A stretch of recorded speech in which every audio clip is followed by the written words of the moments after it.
महाकवि कालिदास को अपने ज्ञान पर बहुत घमंड आ गया था।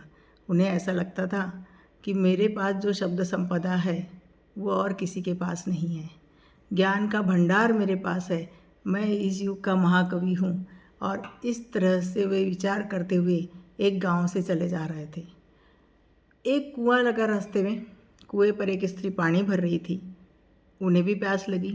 वो स्त्री के पास जाते ही कहते हैं कि बहना, मुझे थोड़ा पानी पिला दो।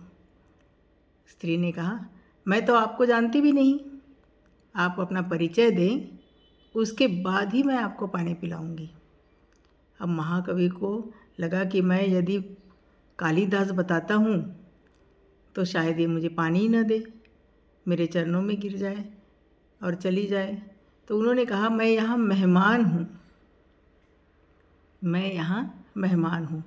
उस स्त्री ने कहा, मेहमान तो दो ही होते हैं, एक तो धन और दूसरा यौवन। महाकवि तो सकते में आ गए, आश्चर्य से उस स्त्री को देखने लगे। आप अपना सही सही नाम बताइए। तब उन्होंने कहा, अब उन्होंने अपने भंडार से एक एक शब्द निकालना शुरू किया। उन्होंने कहा कि एक मैं सहनशील हूँ, मेरा नाम सहनशील है।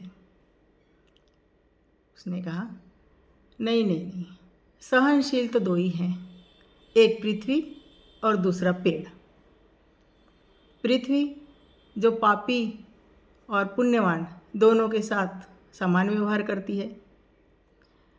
पृथ्वी पर लोग गंदगी बचाते हैं, पृथ्वी पर लोग झाड़ भी लगाते हैं, दोनों के साथ में सरीखा व्यवहार करती है। पृथ्वी जैसी सहनशील तो कोई है ही नहीं। और दूसरे पेड़, जिन्हें पत्थर भी मारो तो भी फल देते हैं, पत्थर मार के ही फल तोड़ते हैं लोग। इस तरीके से आप तो सहनशील नहीं हो सकते। अब उन्होंने सोचा कि अब मैं इसे कैसे बताऊँ। अब मेरा नया शब्द निकालता हूँ मैं। ठीक है बहना, आप सोच लो कि मेरा नाम हठी है, हठी। उसने कहा, पृथ्वी पर दो ही हठी है, मैं तो दो हठी को जानती हूँ, पहले तो बाल और दूसरे नाखून। जैसे बाल को काटो और बढ़ते ही जाते हैं, नाखून को काटो वो भी बढ़ते ही जाते हैं। आखिर कालिदास हार गए।